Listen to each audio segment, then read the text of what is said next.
natin ang proseso! Kayo mismo lumalabag sa batas! Dapat marinig nyo, maintindihan nyo, sinasabi namin! Hindi ito optional. Karapatan ito. Hindi po ito pakiusap. May exit sa kabila. We are not requesting. We are demanding. Lawyer lang naman, kailangan lang siya kausapin ng lawyer para walang gulo. General na yan. Doon hindi nadaan eh. Yan, mga kababayan, hindi tumutupad sa batas! Ang mga Sir, any comments sir? Hindi talaga pinakausap sa inyo yung kliyente. Alam naman natin. Nakita nyo naman eh. Gusto namin kausapin man lang sandali. Hindi kami pinagbigyan. Grabe oh. Ayaw nyo doon sa iba yung dinaano. What's your next action sir kapag ganito? Pupunta kami sa krame. Okay. And Hindi then, pwede yan. At irereklamo namin ito. We will not let this pass kasi kung dating general, ginaganito nila. Ano pa kaya yung pangkaraniwang mga mamamayan? Kita po tayo sa krame. Sir, are you expecting na may posibleng ganitong mangyari? Hindi, nagulat kami. Akala namin may decent elements yun. Krame na lang, krame. Tara. Hindi namin kailangan i-incite yung mga tao para magrebelde, para lumaban sa pamahalaan. Ang inilalaban namin, pananagutan ng mga nagkasala. Maliwanag naman na merong may kasalanan eh. Bakit hindi yun ang panagutin nila? Bakit yung mga lumalaban para sa katotohanan ang gusto nilang arrestuin? Inciting to sedition, inciting to rebellion, kailangan ba namin yun? Kung gusto namin manggulo, kung yun ang gusto namin mangyari, isang batalyon lang.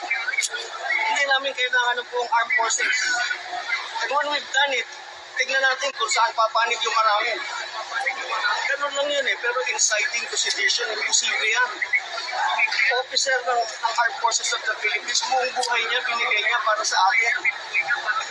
Tapos ngayon, guguluhin niya yung pamahalaan. Ang gusto lang namin mangyari, we still respect, we still obey, we still want to protect the Constitution. Yung pa rin ang pananindigan namin. Active or retired, magkakasama yan pare-pareho. Pero sana, Mr. President, yung malaking isda, yun ang gusto naming makita. Yung talagang pasimuno ng malaking nakawan. There is no denying it. Merong nagnakaw. Anong problema nyo? Bakit kayo, yung mga iba dyan nagpupulag-pulagan, yung mga kasamahan nyo sa Senado, sa Kongreso, bakit pinagtatakpan nyo? Asan ang demokrasya? Ano, ganito na ba tayo? May nagnakaw eh.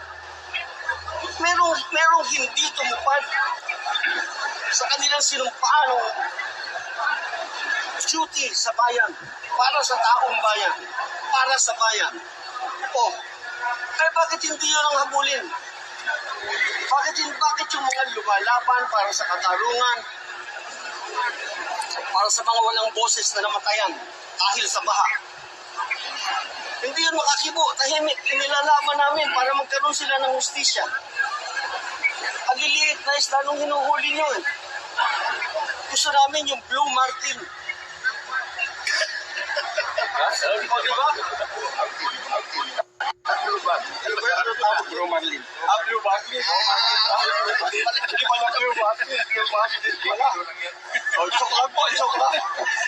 No, but seriously, General Pokis is a benevolent officer of the Armed Forces of the Philippines. Bago kami manggulo sa tao, ibang klaseng panggulo gagawin namin kung gusto namin manggulo. Pero hindi ganun. So maraming salamat po. Tulungan nyo na lamang po kami sa aming paghahanap ng katarungan para managot ang tunay na mananagot. Nung araw ang ingay-ingay ninyo sa pananagutan eh. Eto na ngayon, pananagutan, bakit tahimik kayo? Yes! Di ba? Laban tayo! Salamat po, maraming salamat. Laban tayo, nandito lang. Nandito lang.